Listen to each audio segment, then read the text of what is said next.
Poulet Yassa is another recipe from the Bibi era. The trouble is, Foodie made it a couple of times, but didn't go into really great detail about the ingredients or method. I'm including clips from 2 different versions, and I also researched other online recipes. The end result is a gorgeous chicken and sauce that I think everybody should try. I have the ingredients marinating for the Poulet Yassa or chicken yassa, and this is a Senegalese dish, West African dish, and so I have about 4 boneless skinless chicken breasts marinating. You can use bone-in dark meat like chicken thighs. A lot of people do use the chicken thighs, and I have about 5 onions, about 5 medium onions sliced up, and I am crying. Good thing I wore waterproof mascara. And some honey Dijon mustard. The Dijon mustard is very important. And some salt and pepper. Some jalapeno diced up. A green pepper diced up. And the juice of 2 limes. And some lemon juice. And some diced garlic and a bit of grated ginger. So this is all going to marinate. I'm going to seal the top of this big bowl here with some foil, and I'm going to put it in the fridge overnight, and tomorrow I will cook it. Yum yum. Hi, I'm back. Water. So what I have today for you is Bibi's birthday dinner.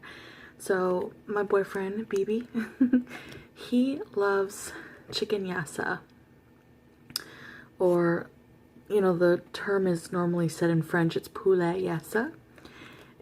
A bouillon cube, the chicken, onions, garlic, grated, some Dijon, lemon. Now it looks watery, but we have to let it cook. This will all, the chicken, it'll all absorb the liquid. So, chicken yassa. Sriracha.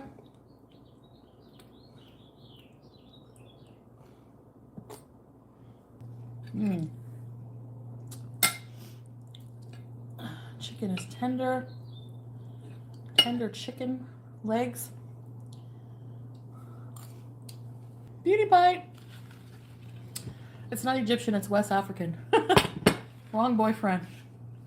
This is chicken yassa. So it's basically parts of chicken marinated in Dijon, lemon, spices, lots of onions. Then you cook it, so it, like the chicken and everything, with the onions, they become melted right down. Look at, they disappear almost. It's like an onion Dijon sauce with chicken, Poulet Yassa.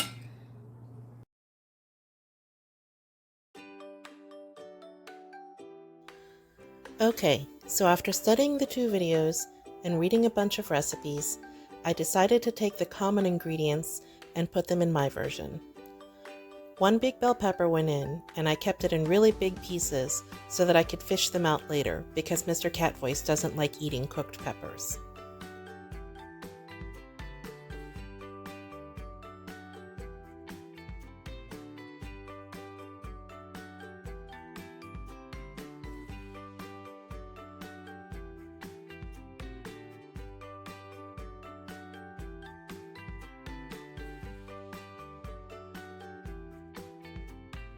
In total, I cut up about 3 cups of onions.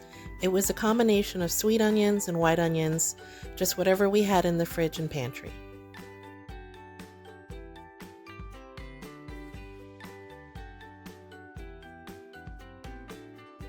I used the juice of 1 lemon and 1 lime.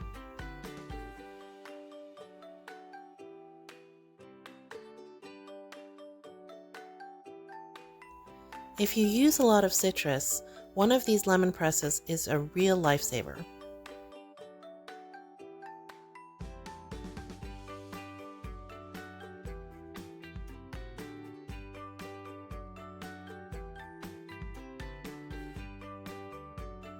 I used about 1.5 tablespoons of Dijon mustard for 5 boneless, skinless chicken thighs.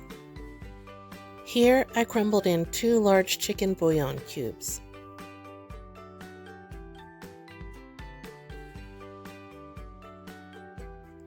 Mix it with your hands and refrigerate for at least 4 hours. I actually like to mix it in a bowl and then put it in a Ziploc bag and then mush it around every now and then.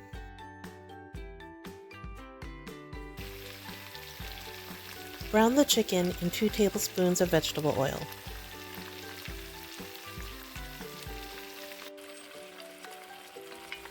Add the veggies and the rest of the contents of the bag. Mix and let cook for about 20 minutes. Your kitchen is going to smell amazing at this point.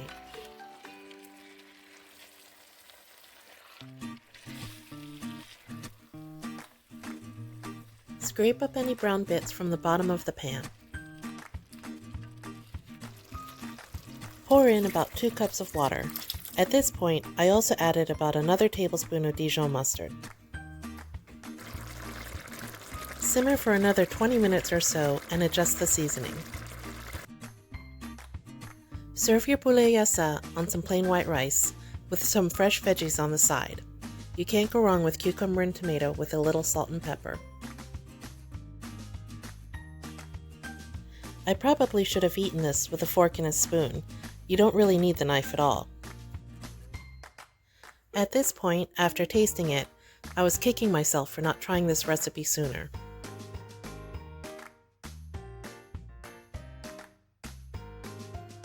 Believe it or not, Poulet Yassa edges out mafe for my new favorite recipe from the Foodieverse.